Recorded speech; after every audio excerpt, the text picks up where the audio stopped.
Good afternoon, and well, good morning to those tuning in out west.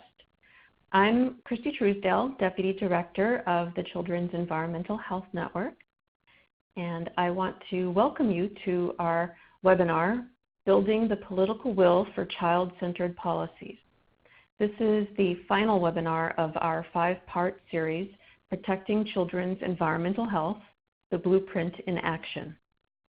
I also want to thank all of you who have tuned in to each of our series installments, and I hope that you have found it inspiring and informative of some of the promising efforts underway to advance children's environmental health. If you have missed some of our previous installments, I encourage you to visit our website, www.cehgen.org,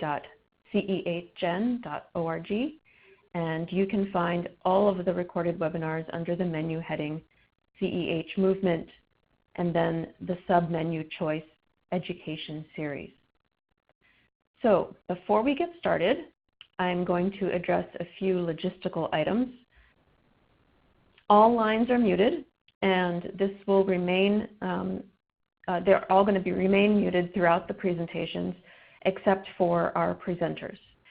You can submit questions at any time using the chat box on the lower left-hand side of your screen, and we're going to hold all of the questions until the very end after both of our speakers have presented, and we'll do our very best to answer as many of the questions as we can, and perhaps those questions that we don't get to, we might be able to still answer and send the answers to you all, if possible. The webinar is being recorded and will be archived on our website for future use and sharing, and the link will be shared with all of you once it's available. So I encourage you to expand the conversation online. If you like what you're hearing, please share it. Share what you're learning, and use the Twitter hashtag shown here, #ChildrenAtTheCenter. And lastly, a brief evaluation survey will pop up at the end of this webinar. So please take a minute to complete the survey so that we can use your feedback. It's going to help shape our 2020 Education to Action initiatives so that they are meaningful and helpful to the whole children's environmental health field. So with that, I'd like to introduce the moderator for this webinar, Nsero Obit Witherspoon. Ms. Witherspoon is the Executive Director of the Children's Environmental Health Network, where she organizes, leads, and manages policy, education and training, and science-related programs. For the past 20 years, she has been a leader in the field of children's environmental health, serving as a past member of the NIH Council of Councils, on the Science Advisory Board for the Centers for Disease Control and Prevention, and the External Science Board for the Environmental Influences on Child Health Outcomes, NIH research work. She is a co-leader for advancing the Science Health Initiative of the National Collaborative on a Cancer-Free Economy Network. Ms. Witherspoon is also a board member for the Pesticide Action Network of North America, the Environmental Integrity Project, and serves on the Maryland Children's Environmental Health Advisory Council. Nsé? Thank you so much, Christy, and for your wonderful professional work and always putting these webinars together. We appreciate you very much. Hello, everyone. Thank you for joining us.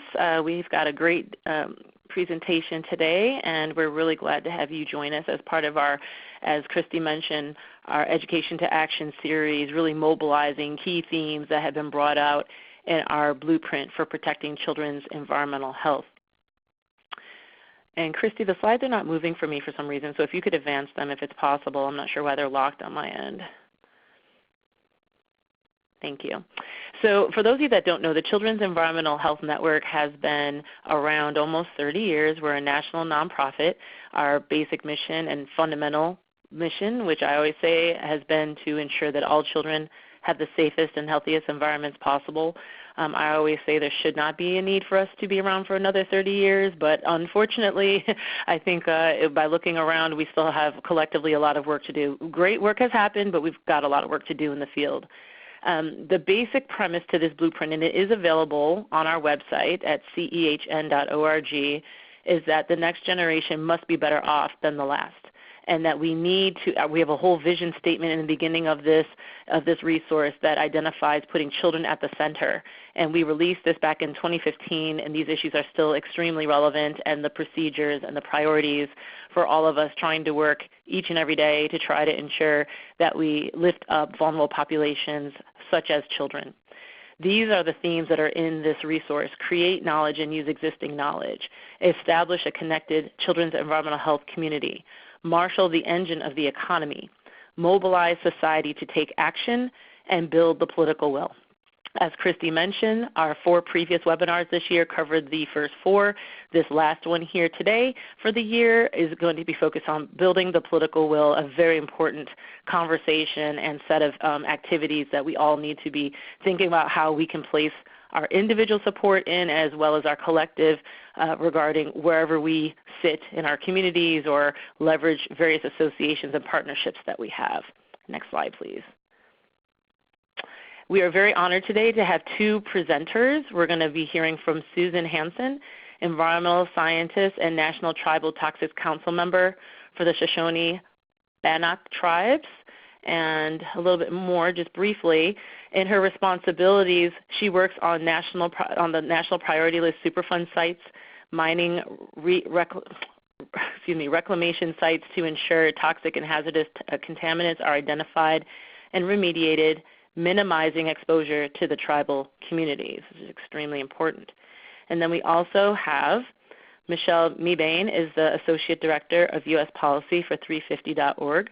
She also sits on the boards for 0 Hour and Power Shift and is the co-founder of the National Children's Campaign. All right, and we're going to go ahead and get started with our first presenter, Susan.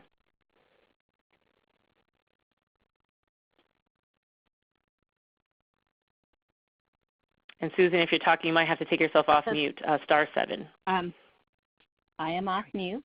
There we go. Good morning. Good morning. Good afternoon, everyone. Can you hear me? Hello? Yes, we can hear you.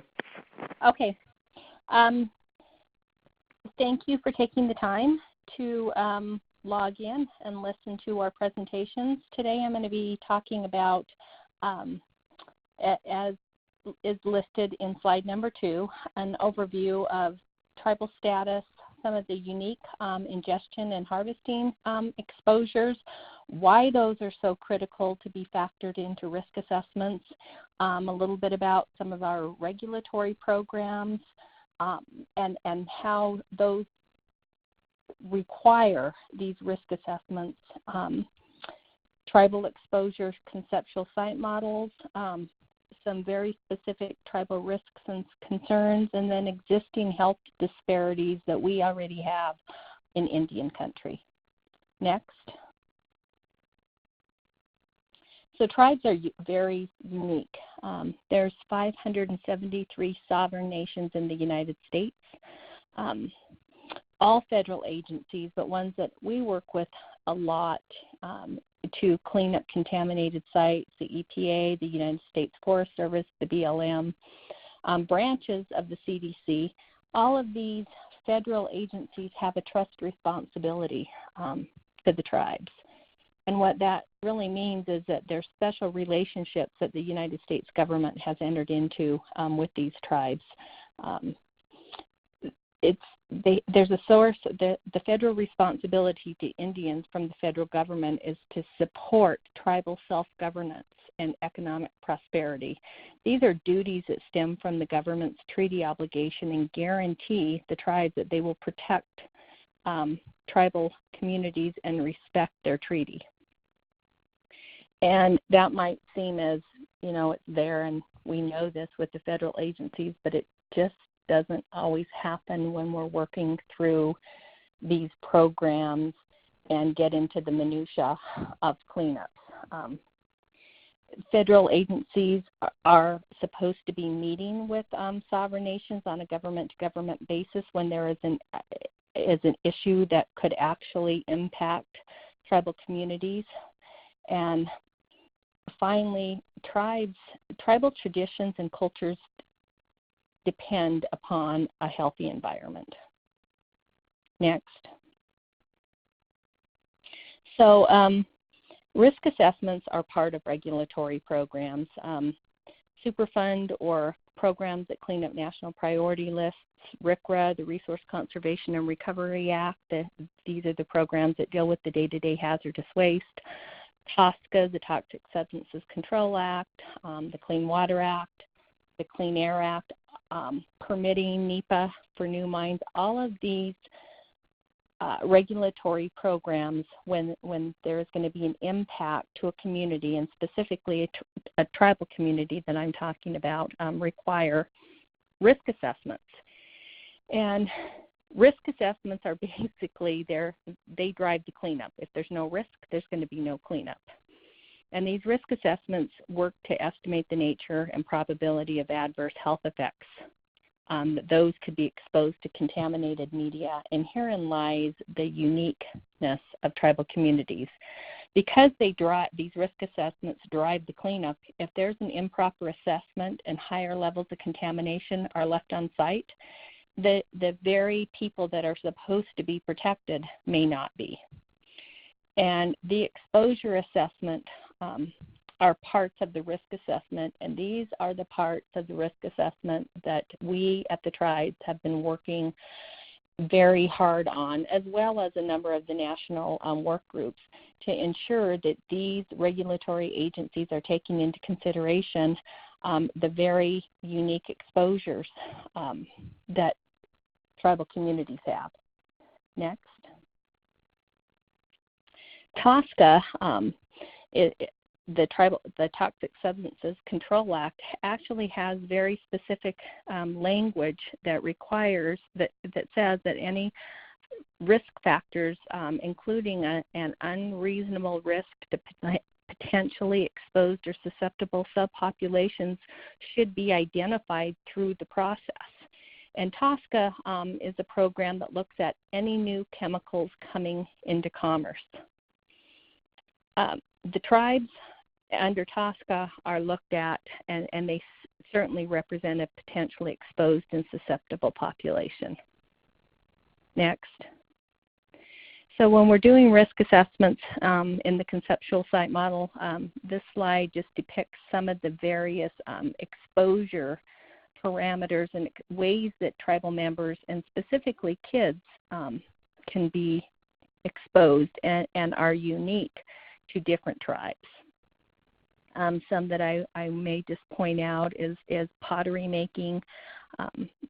People and kids may be immersed more and have higher exposures through dermal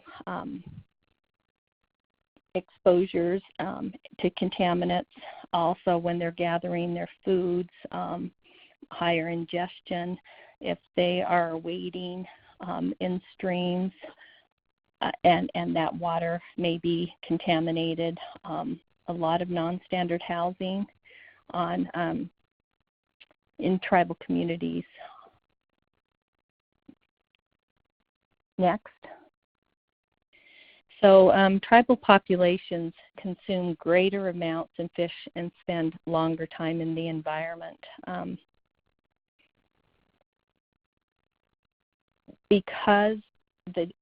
Than the general population, because their physical interactions with the environment and some of their customary and tribal ceremonial traditions, some of these subsistence foods actually carry higher toxic burdens, and because of these communities have higher consumption rates of these foods, it's really critical that the correct dosage be factored in and the correct duration into these risk assessments.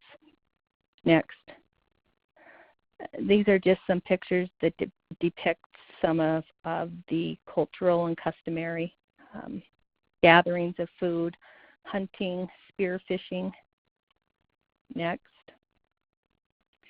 For the Shoshone-Bannock tribes, hunting deer, elk, and birds is part of their culture, and some of these animals are exposed at higher levels to environmental toxins and carry a greater toxic burden.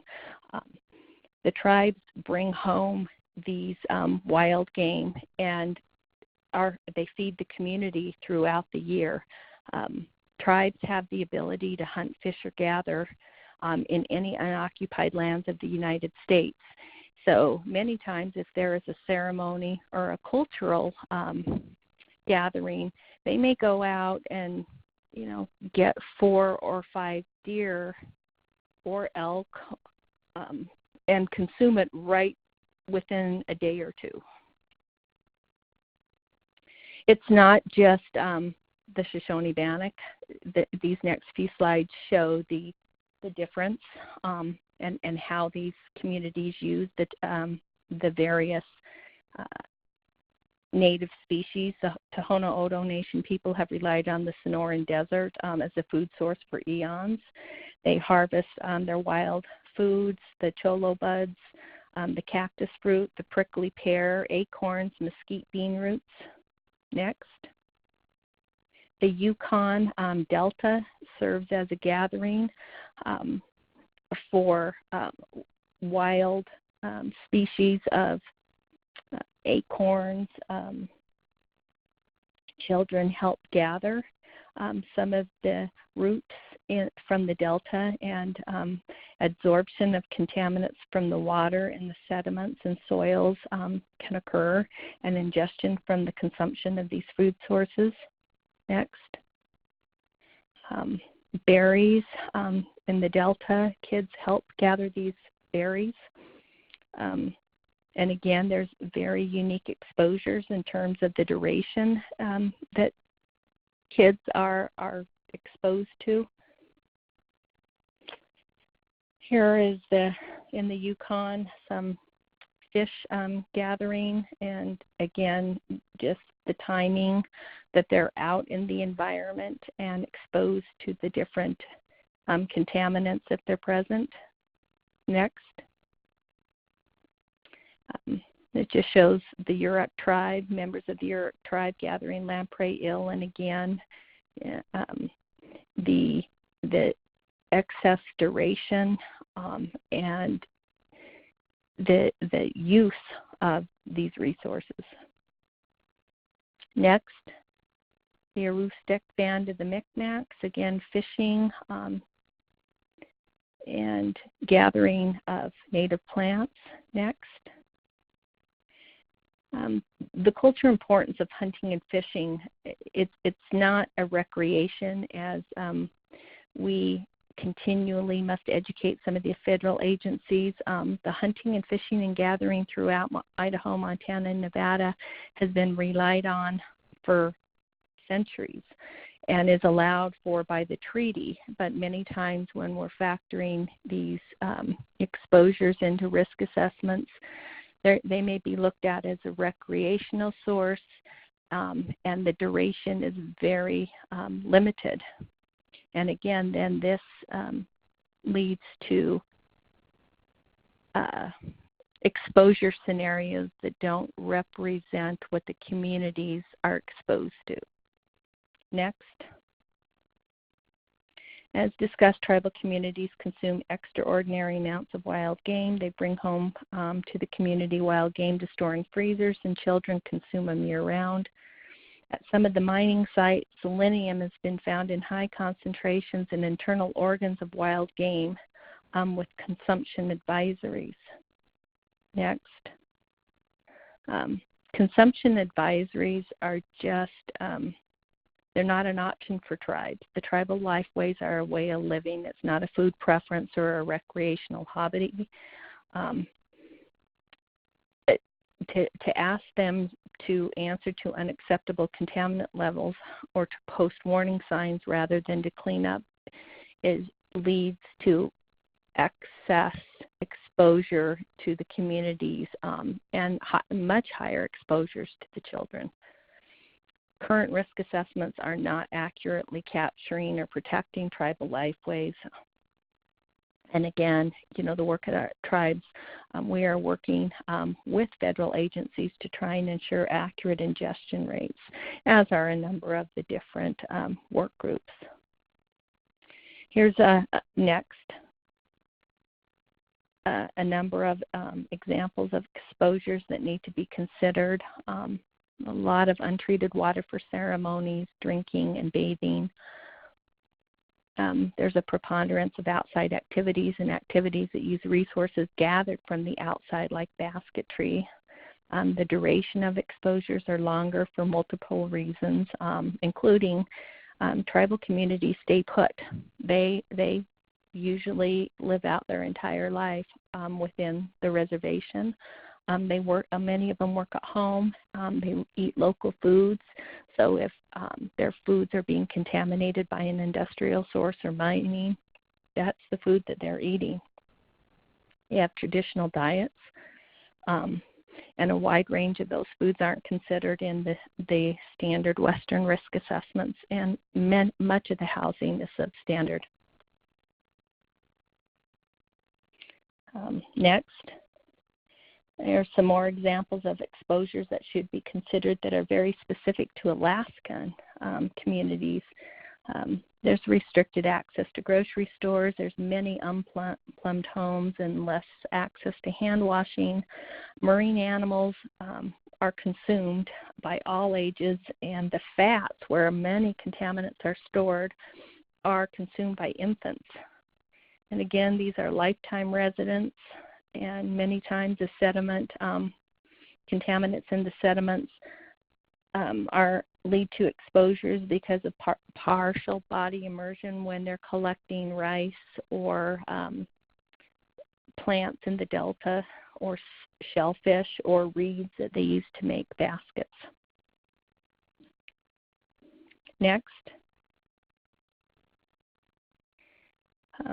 In Alaska, there's many unlined landfills, much open burning. Drinking water is less regulated and monitored, and there's many, many unpaved roads and dust that lead to higher exposures of children. Next. So tribal, to sum this up, tribal lifeways lead to greater exposures to environmental contaminants just because, increased duration, higher frequency, multiple exposure routes, end-of-life disposal and disposal of different waste that are common to tribes result in greater risk. And there's a lot of disparities, health disparities and infrastructure disparities within Indian communities. There's substandard housing and facilities, and this leads to greater exposures. So in the end, if tribal lifeways and the resulting exposures aren't considered, then risk assessments that are meant to be protecting our children are not protective. Traditional lifeways aren't just the extreme tail end, of general population exposures, which are looked at many times, but they're just multiple exposures every day. Next. Indian country already has many health disparities. This graphic, and we are on slide 24, comes from the Centers for Disease Control. Children in Indian country suffer many health disparities already. We have infant mortality that are 55% more likely for an infant to die as an infant, infant mortality in tribal communities compared to non-Hispanic white children. SIDS is two times higher. Obesity, 90% higher. Depression is 2 times higher. Next. So some of the things that we are doing, we are continuing to work with mining companies, chemical companies, federal and state agencies, nonprofits, and many work groups to promote that tribal exposures are actually factored into risk assessments.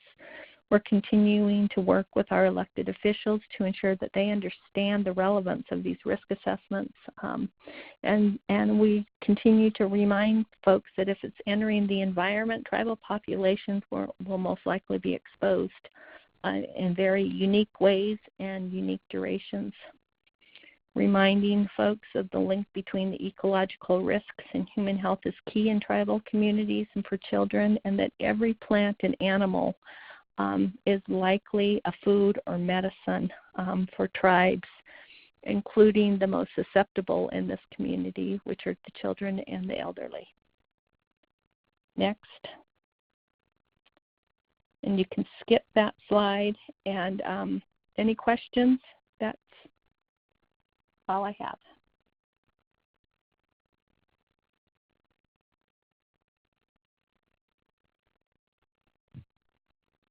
Hello? Thank you, Susan.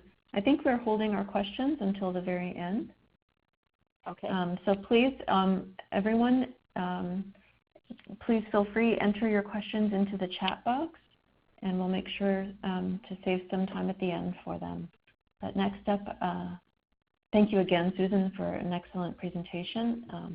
And next up, we have Natalie. And Natalie, don't forget to hit *7.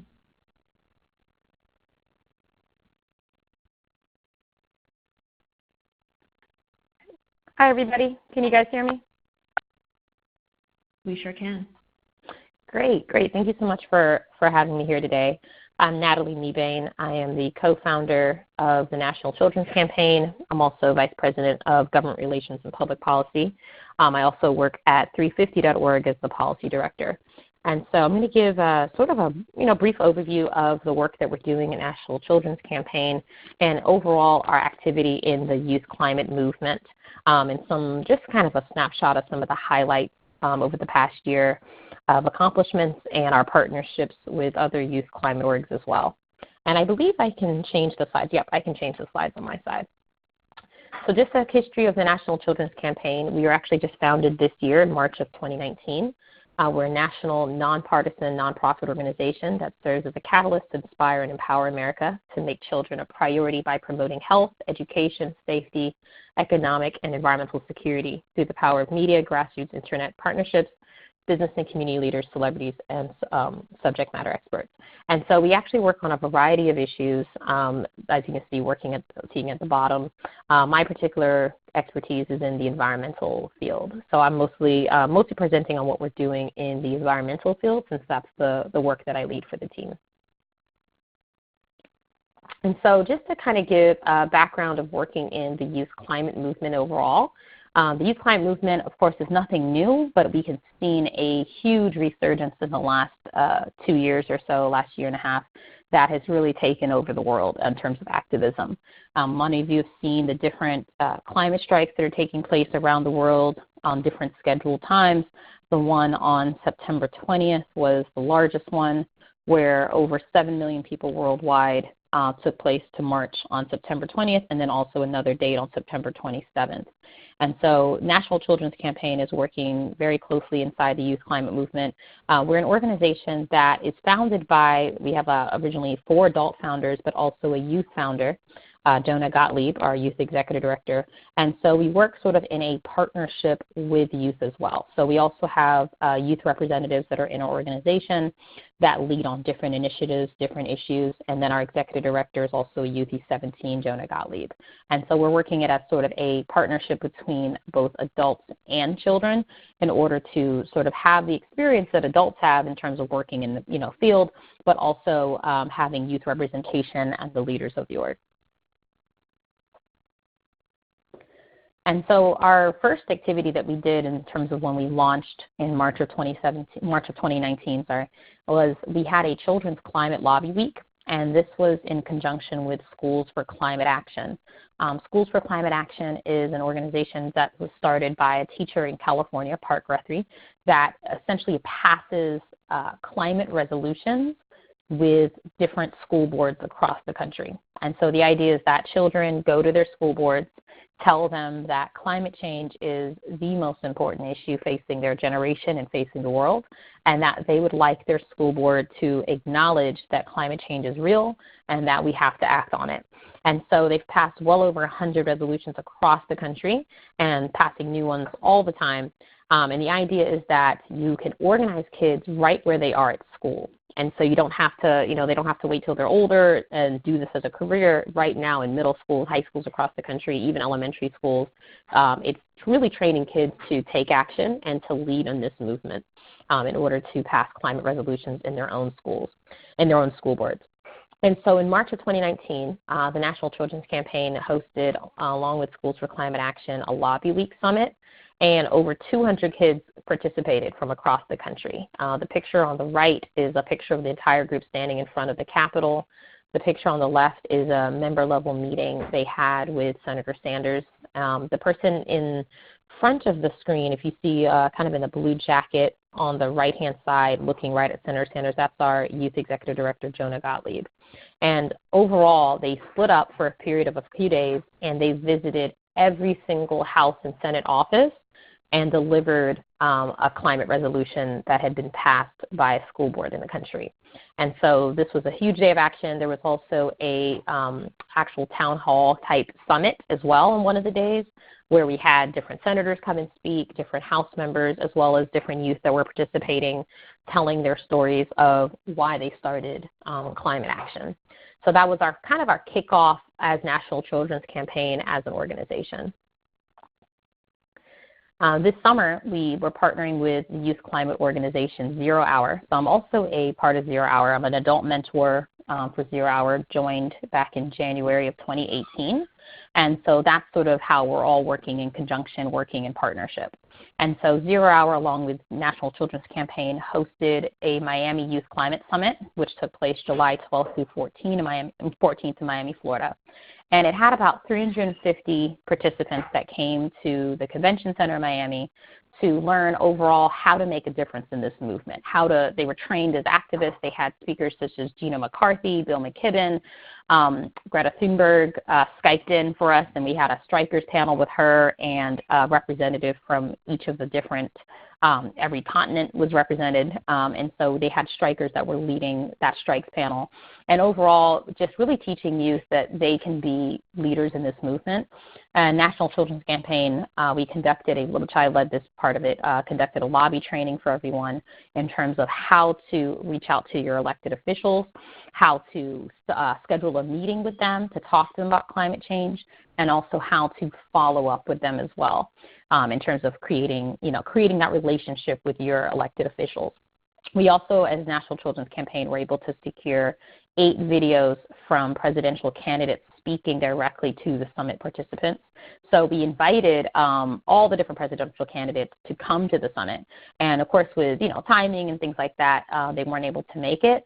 But we asked them, hey, if you're not able to come in person, could you please make a short video speaking to the youth at the summit and letting them know how important climate change is to you and to your work. And so 8 of our presidential candidates, many of them, Elizabeth Warren, Cory Booker, Senator Sanders, and many others, made presidential videos for the summit, and that was one of our main contributions to it. And so the picture on the right is a picture of the youth climate organizers. I'm standing up on stage next to them as well at the end of the summit on the last day.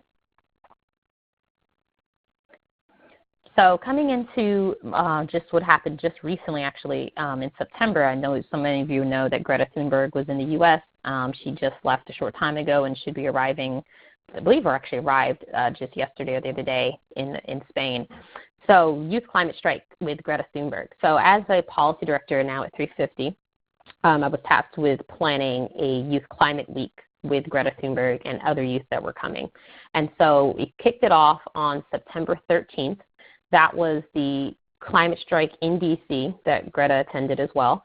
And on the left side, the picture you see on the left, that's Nadia Nazar. That's co-founder and co-executive director of 0 Hour speaking at the strike.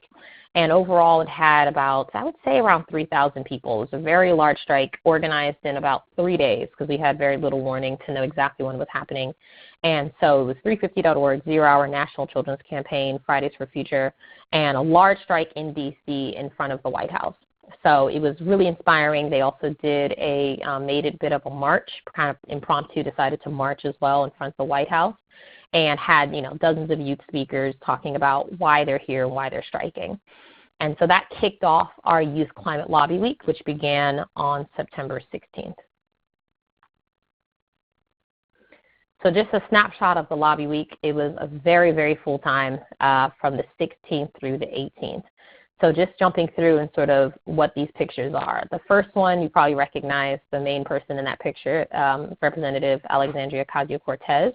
I was able to organize a Capitol tour for the youth to kick off on the Monday, which Senator Sanders' office sent aides to take us on a tour, as well as Ocasio-Cortez's office. And right before, about 2-3 days before the tour, which was Monday the 16th, their office reached out and said, hey, she'd actually like to join the tour. She would love to meet all of you. So we were super excited. So they took us up to the speaker's balcony in the Capitol, and we were able to meet with her, talk with her for about 20 minutes on the speaker's balcony. So very big, important, life-changing moment for all of us. We were also with the Juliana plaintiffs. So the Juliana plaintiffs are the ones that are suing the national plaintiffs with our Children's Trust that are suing the federal government on climate change. And so it was a partnership with the Juliana plaintiffs, as well as 0 Hour National Children's Campaign, and of course 350.org, which I work for as well. And we also had, which was really nice, to connected to an organization that is fighting for the Amazon. And so they were able to bring in youth leaders from Brazil, Ecuador, and Panama. And so these meetings, some of them Greta Thunberg was in, others she didn't attend. And so the picture in the middle is a picture of all of us on the Monday in Senator Sanders' office. They recorded a climate video sort of advertising for the September 20th strikes. And so that's that picture. You see some of the Juliana plaintiffs along with 0 Hour National Children's Campaign. And then the picture on the far right is the picture with Nancy Pelosi. She was able to give us an hour-long meeting in the Capitol, which we're really thankful for, and had a large meeting. Greta was in that meeting as well as our Children's Trust plaintiffs, 0 Hour National Children's Campaign. And so those days we were all talking about climate action and why this whole coalition of youth from around the country and world came together to fight for climate action.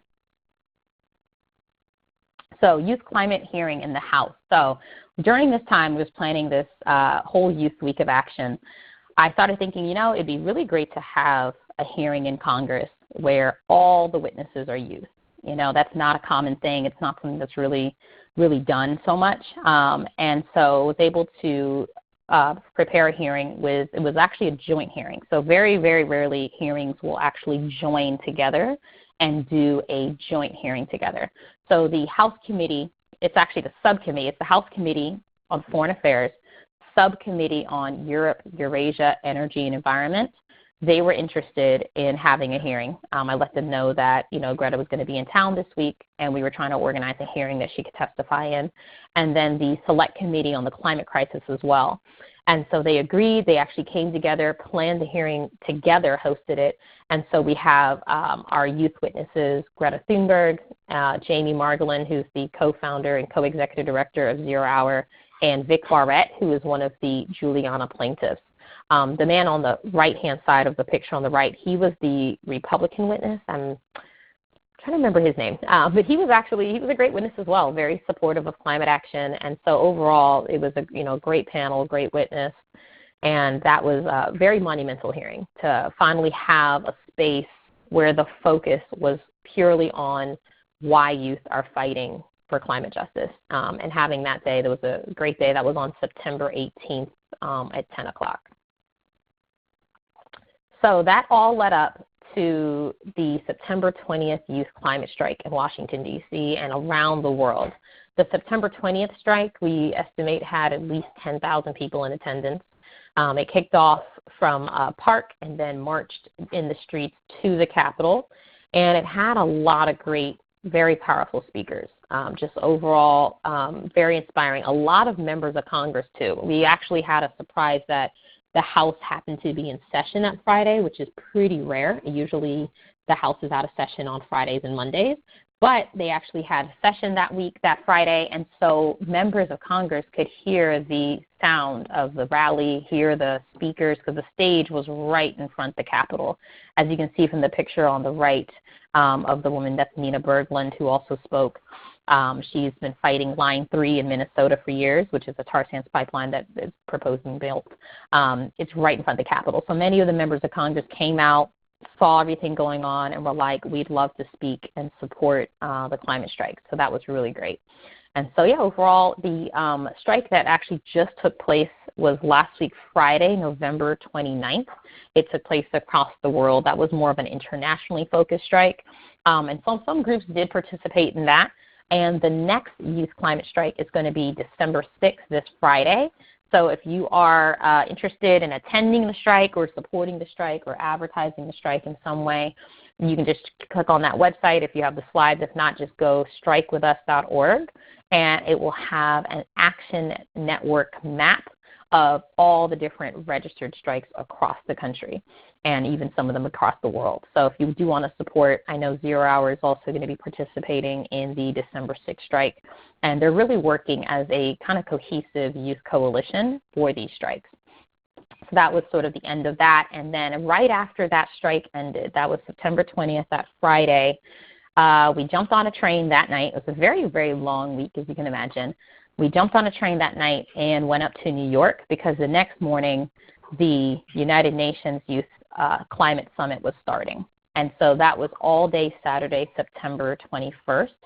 And it was the first time the UN had ever done a youth climate summit. This was the weekend right before the actual climate summit for the UN was starting, like the regular one, adult one, and that was starting on the Monday, and they had this event just mainly focused on youth for this Saturday. So the picture you can see here is the group from 0 Hour that was in attendance. A lot of them went. It was really good. An exciting time to sort of meet youth from around the world that are working on climate action. And then, as you guys know, right now, COP has just started in Madrid, Spain, and that's going to be running into next week. We actually just had a youth representative at COI, which is essentially the youth version of COP. That just wrapped up on Monday. And so we had a representative, Isabella Falani, who's the communications director for 0 Hour, attend. And it was she had a great experience. She's actually going back to COP. When she was there, she was invited by some of the organizers of COP to come back to COP to give our Getting to the Roots of Climate Change presentation, as well as to moderate a panel of different leaders, including the mayor of Madrid. So we're sending over another person to Ariel Cohen, who's going to be joining over the weekend as well. So a lot of action you can see taking place. And so what we're also doing, just as a preview for the future in terms of, well, what's our next level of partnership, the way that we've been working together since I was originally in 0 Hour to begin with and then co-founded National Children's Campaign with other founders, is that we're going to be doing a campaign together starting in the new year called Vote for Our Future.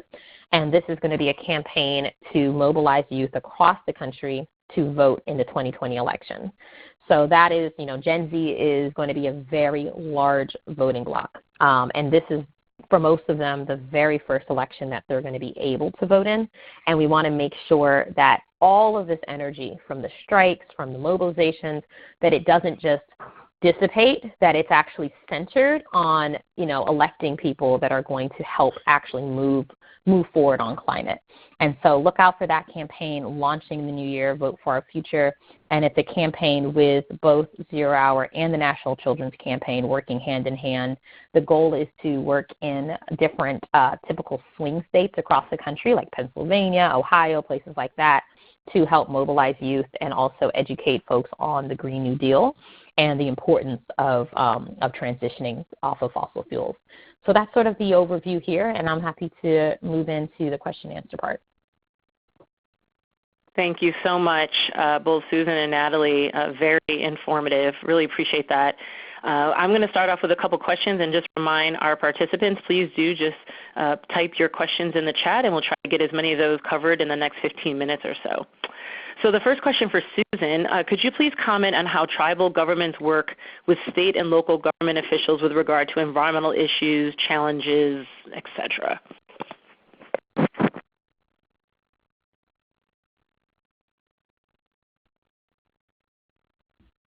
Susan, don't forget to hit *7 if you're muted.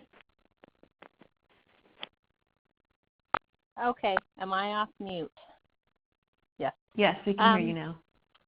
Well, I can speak to the tribes that I have worked with, and I'm going to focus on the Shoshone-Bannock tribes. The work that the Shoshone-Bannock tribes do with state governments, I guess I have to say it depends upon the program. Tribes don't necessarily always see eye to eye with state government programs.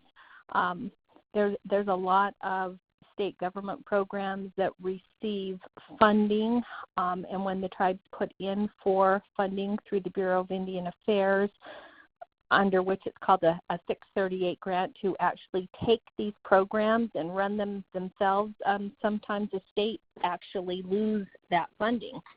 So there's some, well, it's just, sometimes it's a rocky road, but in the end, the tribes do try and work with state governments. For instance, on risk assessments, we work with the Idaho Department of Environmental Quality. We serve as support agencies when it's a site that is going to be impacting our land. But sometimes, again, there's difficulties because when it is on state land, companies apply for permits through the state, and the state doesn't always provide the tribes with the information.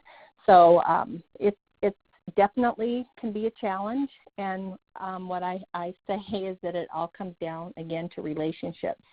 If you can build a very good working relationship with in collaboration, things just move much smoother. Tribal governments our tribal government consists of a business council that are elected officials, and they are elected on 2-year rotating terms. So every 2 years, either three or 4 of the council members are reelected. And there's a number of commissions that are elected also, and there are some that are appointed. Thank you very much. Natalie, a question for you is, there are several different youth groups fighting for climate action. So how do you best ensure that they're aligning their messages? You said, how do we best ensure that they are aligning? Say that last part again. Yes, aligning messages and probably strategies as well. Oh, excellent question. So just recently, actually, literally just for the September 20th strikes, they've actually just started working in coalition, and they formed the Youth Climate Strikes Coalition, which is essentially brought together, Future Coalition brought it together and essentially recruited in a bunch of different big national strikes organizations, like, different youth climate orgs. So 0 Hours in there, I believe Fridays for Future is in there, Sunrise is in there, and many others. And so they actually meet regularly now. They have calls twice a week on Zoom. They had a retreat in August in Iowa where a lot of the representatives, about 50 of them, were there and started planning together, not just for the September 20th strikes, but in terms of how they can actually work together in coalition. And they actually created this really amazing sort of campaign theme that Nadia Nazar created. It's called Gen G&D. So now they're going to be calling their entire campaign of what they do, Generation of the Green New Deal, Gen G&D, and they have a beautiful graphic that Nadia made for it as well. They're also having another planning retreat December 12th through 14th in Atlanta to start planning for the rest of the year in terms of how they're going to work together. So in terms of going on the same message, not every group is in the same place, just like in any coalition for adults. Some groups feel certain ways, some groups are supportive of different things, different tactics. So they've definitely gone through those trials as well. But overall, in the last 3 or so months, 4 months really, they started working together, and will continue as part of the Strikes Coalition to sort of align their messaging, but also to coordinate activities and planning for everything from like their Earth Day strikes that are coming up on the 50th anniversary of Earth Day next year as well. Excellent. Thank you so much. And also one more question for you from Kara before we move back to Susan. Do the climate resolutions passed come with specific action item commitments from school districts? For example, reduce waste by X%, include climate education as part of science curriculum, et cetera? They're not too specific usually. They're not typically predictive of like you have to reduce by this much or that much.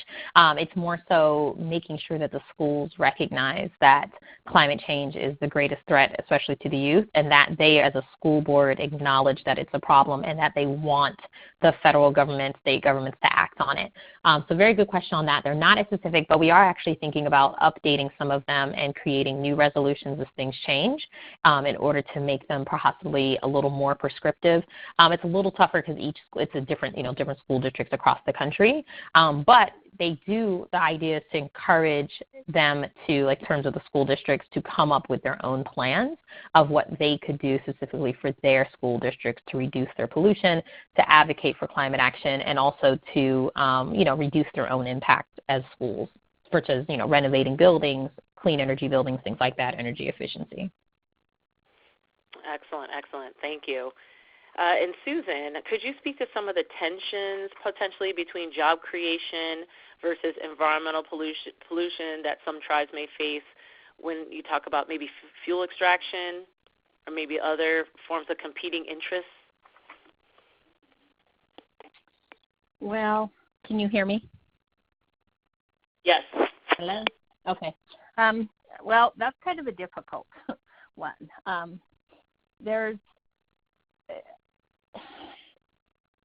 We've had, on the Fort Hall Reservation, which is home to the Shoshone-Bannock people, there was the largest elemental phosphorus producing plant in the United States at one time. Elemental phosphorus is extremely toxic, and when it hits oxygen, it burns, generates phosphine gas. It's nasty. There was a lot of environmental mismanagement, and long story short, the plant shut down. But while the plant was operating, they had a TARO, which is the Tribal Employment Rights Act, which actually was a long fight to get that recognized, but it employed a lot of tribes, as did the mine in which this phosphorus was mined out. So there is a lot of tension between the jobs and the environment, and what has come about is, I guess I have to say, it's a lot of education, because we live in an age now where a lot of these environmental harms or the environmental problems can be taken care of if they're managed properly. It's not the 50s and 60s anymore when there weren't environmental regs. And so it's education. We are going through NEPA processes right now where they're looking to permit new mines. They're looking to permit a new gold mine in the Aboriginal territory of the tribes, right in central Idaho, which is home to some of the largest spawning grounds of the salmon. And cyanide heap leaching and all these things that have contaminated in the past are being looked at to start again. And, it's a matter of educating the folks that are working there and trying to build trust with the companies. But, again, asking the companies the hard questions and the regulatory agencies about enforcement and monitoring and who is going to make sure that this is the way it's actually going to be done. And those are some examples. We run into this all the time with mainly with the mining and the extraction, because it all sounds great, to bring in the jobs, but because of what has happened with the past, and it's right in their face with what's going on now on some of these Superfund sites on the reservation, they're very leery about this, and the membership is asking the questions. You told us when you mined the site that you're going to put it back, the way it looked originally. Look at this. We have these huge holes in the ground, and we have all of this contamination, and it wasn't put back. So what's different now? it's definitely a challenge, and I think they just need to keep talking and keep asking questions. Yeah. No, understood. These are not easy. These are, they shouldn't have to be so hard, actually, right? I think we'd all agree about that. I honestly cannot thank each of our wonderful speakers enough. I think you all, we were trying to figure out who would be the best, for this theme, and Christy worked really hard. We went back and forth, and I think we really hit it home with the two of you. The whole point here is to really mobilize into action. I think you all both provided great background leading up to a variety of ways that you're actually moving, obviously work still to be done, but moving in the directions that I think we would all be obviously so encouraged and supported by. And the purpose of these webinars is also to help model and provide some case examples, some best practices, some creative ideas for those of us in other parts of the country, or at least to start questioning and dialoguing with those within our communities if it's not already happening, to advance various strategies to protect all health, and in particular those most vulnerable, such as children. So on behalf of the Children's Environmental Health Network, we just thank you. I want to encourage everyone to join the movement here on this slide. Just go to our website, join the Children's Environmental Health Movement. There are a lot of different things, a lot of different actions and advocacy opportunities that we pass along once you're a part of that list on an ongoing basis, and we need all the support that we can. And there's various ways here you can follow us on social media. We encourage you to do that and also share your experiences as you see them and as you're exploring and connecting with folks across the country as well. So thank you all so much, and our wishes for a wonderful holiday season. And thank you again, Christy, for all your work on this. Take good care. And I just wanted to add one more thing, that there are some links on the Take Action page to the Tribal Toxics Council with some of their calls to action, and also the National Children's Campaign. So please do visit that Take Action or Act Now page on our website, and please engage in those efforts as well. Thank you all so much. Thank you, everyone. Great. Thanks, everybody. Bye-bye.